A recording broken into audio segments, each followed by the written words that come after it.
राम राम राम राम राम राम राम राम राम नारायण नारायण। संबंध। आसुर स्वभाव वाले व्यक्ति लोभ, क्रोध और अभिमान को लेकर किस प्रकार के मनोरथ किया करते हैं, उसे क्रमशः आगे के 3 श्लोकों में बताते हैं। इदमाद्य मया लब्धमिमं प्राप्स्ये मनोरथम् इदमस्तीदमपि मे भविष्यति पुनर्धनम्। 13वां श्लोक। इतनी वस्तुएं तो हमने आज प्राप्त कर ली और अब इस मनोरथ को प्राप्त कर लेंगे, अर्थात पूरा कर लेंगे। इतना धन तो हमारे पास है ही, इतना धन फिर हो जाएगा। व्याख्या। इदम अद्य मया लब्ध मिमं प्राप्स्ये मनोरथम। आसुरी प्रकृति वाले व्यक्ति लोभ के परायण होकर मनोरथ करते रहते हैं कि हमने अपने उद्योग से, बुद्धिमानी से, चतुराई से, होशियारी से, चालाकी से इतनी वस्तुएं तो आज प्राप्त कर ली, इतनी और प्राप्त कर लेंगे। इतनी वस्तुएं तो हमारे पास हैं, इतनी और वहां से आ जाएंगी। इतना धन व्यापार से आ जाएगा। हमारा बड़ा लड़का इतना पढ़ा हुआ है, अतः इतना धन और वस्तुएं तो उसके विवाह में आ ही जाएंगी।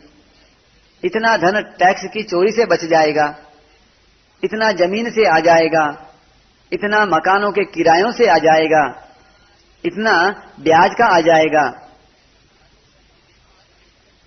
इदमस्तीदमपि में भविष्यति पुनर्धनम। जैसे जैसे उनका लोभ बढ़ता जाता है, वैसे ही वैसे उनके मनोरथ भी बढ़ते जाते हैं। जब उनका चिंतन बढ़ जाता है, तब वे चलते फिरते हुए, काम धंधा करते हुए, भोजन करते हुए, मलमूत्र का त्याग करते हुए और यदि नित्य कर्म करते हैं, पाठ, पूजा, जप आदि करते हैं, तो उसे करते हुए भी धन कैसे बढ़े, इसका चिंतन करते रहते हैं। इतनी दुकानें, मिल, कारखाने तो हमने खोल दिए हैं, इतने और खुल जाएं। इतनी गायें, भैंसें, भेड़, बकरियां आदि तो हैं ही, इतनी और हो जाएं। इतनी जमीन तो हमारे पास है, पर यह बहुत थोड़ी है, किसी तरह से और मिल जाए तो बहुत अच्छा हो जाएगा।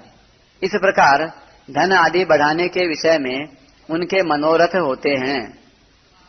जब उनकी दृष्टि अपने शरीर तथा परिवार पर जाती है, तब वे उस विषय में मनोरथ करने लग जाते हैं कि अमुक अमुक दवाएं सेवन करने से शरीर ठीक रहेगा, अमुक अमुक चीजें इकट्ठी कर ली जाएं तो हम सुख और आराम से रहेंगे।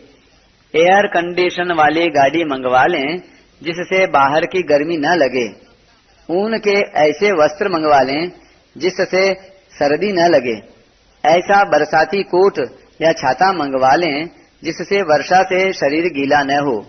ऐसे ऐसे गहने, कपड़े और श्रृंगार आदि की सामग्री मंगवा लें जिससे हम खूब सुंदर दिखाई दें।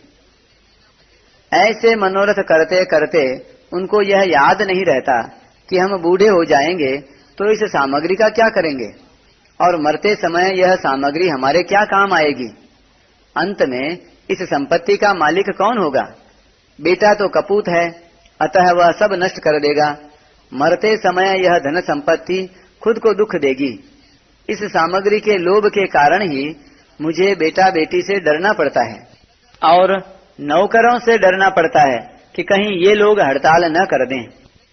अब एक प्रश्न करते हैं कि दैवी संपत्ति को धारण करके साधन करने वाले साधक के मन में भी कभी कभी व्यापार आदि के कार्य को लेकर इस श्लोक की तरह इतना काम हो गया, इतना काम करना बाकी है और इतना काम आगे हो जाएगा, इतना पैसा आ गया है और इतना वहां पर टैक्स देना है आदि स्फुरणाएं होती हैं। ऐसी ही स्फुरणाएं जड़ता का उद्देश्य रखने वाले आसुरी संपत्ति वालों के मन में भी होती हैं, तो इन दोनों की वृत्तियों में क्या अंतर हुआ?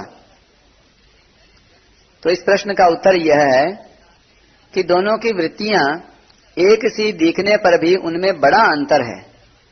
साधक का उद्देश्य परमात्मा प्राप्ति का होता है, अतः वह उन वृत्तियों में तल्लीन नहीं होता, परंतु आसुरी प्रकृति वालों का उद्देश्य धन इकट्ठा करने और भोग भोगने का रहता है, अतः वे उन वृत्तियों में ही तल्लीन होते हैं।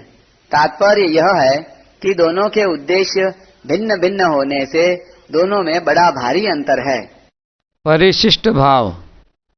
यहाँ भगवान 11वें श्लोक में कहे कामोपभोग परमः पद की व्याख्या करते हैं।